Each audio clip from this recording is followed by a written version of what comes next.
Shai Gilgeous-Alexander was drafted 11th overall in the 2018 NBA Draft.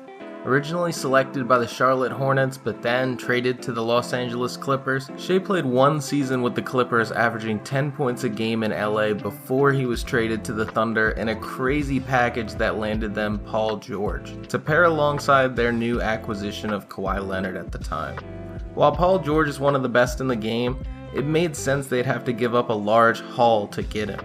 But what if SGA ended up being way better than the Clippers thought he could be? That might be the case, and while the Clippers have still never won a ring with both Kawhi and PG, some fans might be regretting the trade by now. Well, not even fans. The Clippers coach at the time sounds like he was even regretting the trade. Doc Rivers said he wasn't so sure about the SGA trade the day that they made it, with him saying, "I knew he was going to be special." So now Shai Gilgeous-Alexander has been on the Thunder for 4 years, and he's having the best year of his career, averaging 30 points a game, which makes him the 5th best point scorer in the league right now. But what makes SGA so good, and how has he put it all together this year? Let's break down the game of Shai Gilgeous-Alexander. There are only 3 players in the NBA right now that drive more than 20 times a game: SGA, Ja Morant, and Luka Doncic. Of those 3, Shai is averaging the most drives in general, as well as the most free throws on drives. Gilgeous-Alexander is shooting above 50% on drives, and that really tells you the story right there. If a guy's making over half of his drives, why not let him drive to the rim as much as he can? That's kind of what the Thunder are doing right now. They're letting SGA run this offense how he wants. And that's really how any team should let him operate with how good he is. A guy that drives over 24 times a game, makes over 50% of them, and gets to the free throw line a bunch on top of that, it's a recipe for a player averaging 30 plus points a game. The finishing ability of SGA is what makes him an all-star caliber player. Currently in the NBA, Shai Gilgeous-Alexander is the 3rd best finisher in the league. Being a top 3 finisher and having the most drives per game is extremely impressive.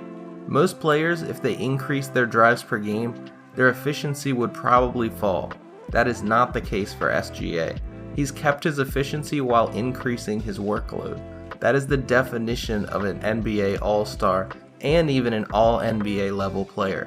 Those guys can carry the workload day in and day out while still being exceptionally efficient. That's what SGA is doing right now. While Shai's strongest skill is his ability to drive and draw fouls, we can't overlook his shooting capabilities.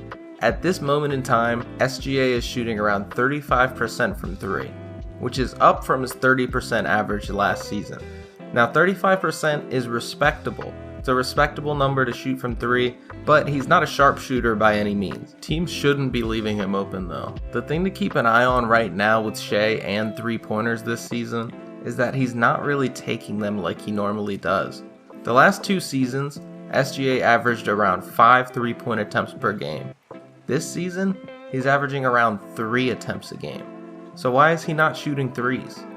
My thought is, Shai knows his game at this point. It's his 5th year in the league, and he's become one of the best finishers in the league, and top scorers.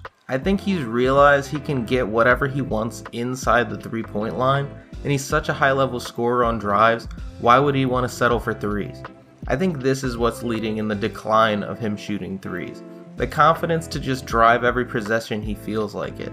SGA at the moment is one of the best players in the league on isolation buckets. If he's running an ISO and doesn't really use a 3-ball, that just tells you he can get whatever he wants.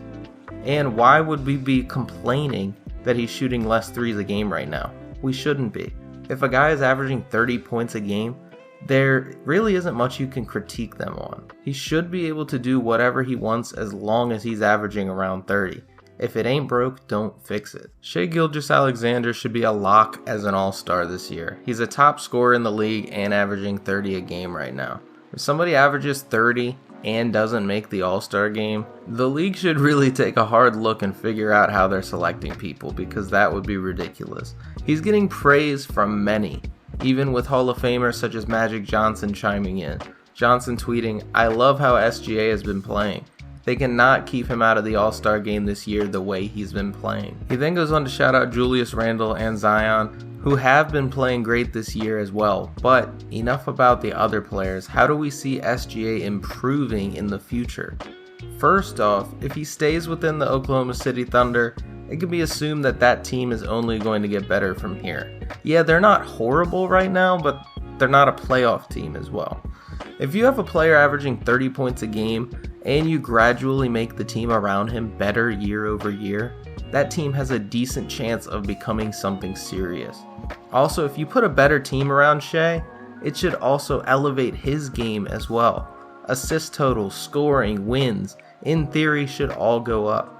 With Shai already playing at the level he's playing at right now, we could be talking all NBA caliber seasons, and he could even be playing at an MVP level sometime soon if this team can take that leap to the next level. The Thunder are a very young team at the moment who should be looking to turn the corner in the next few years. With some great pieces such as SGA, Josh Giddey, and let's not forget about Chet Holmgren, it really feels like they could put together something special. The problem many say is, though, with SGA already being this good, will he feel like he's wasting his time on this slowly rebuilding team? With the Thunder being towards the bottom of the league again this season, it's probably a good bet they'll end up with a decent lottery pick once again. That, on top of the million future first round picks the Thunder have right now, they are in a prime spot to make a splash with a trade. The East Coast equivalent to the Thunder right now, I would probably say, are the Orlando Magic minus, all the extra million first round picks the Thunder have. The Magic have all their own picks at the moment though. Both are super young teams that have been in the lottery a lot recently, and they're both figuring out how to play some winning basketball this year. Yeah, neither of them are in, a prime playoff spot, but they're winning more than it feels like they have in the past. That's the first step for a rebuilding team. Figure out how to win. And then when you can zero in on who your main couple core players are out of your youth, make some moves to bring in solid vets or a star player to complement your young pieces you want to keep. I'd hope in the next year or two, teams like the Thunder, Magic, or even maybe the Rockets take this next step in their rebuild. Having a player of SGA's caliber just feels like you shouldn't be wasting it playing for draft picks at the end of the year. I'd hope with internal growth and some solid vet additions, this Thunder team can be playing for the playoffs as soon as next year. But what do you guys think? Where is this Thunder team really going, and what do you think they need to do to build around SGA? Or maybe do you think SGA is too good for this team right now and they should sell high to focus more on internal growth for a few more years? Let me know down in the comments, and don't forget to like and subscribe to the channel.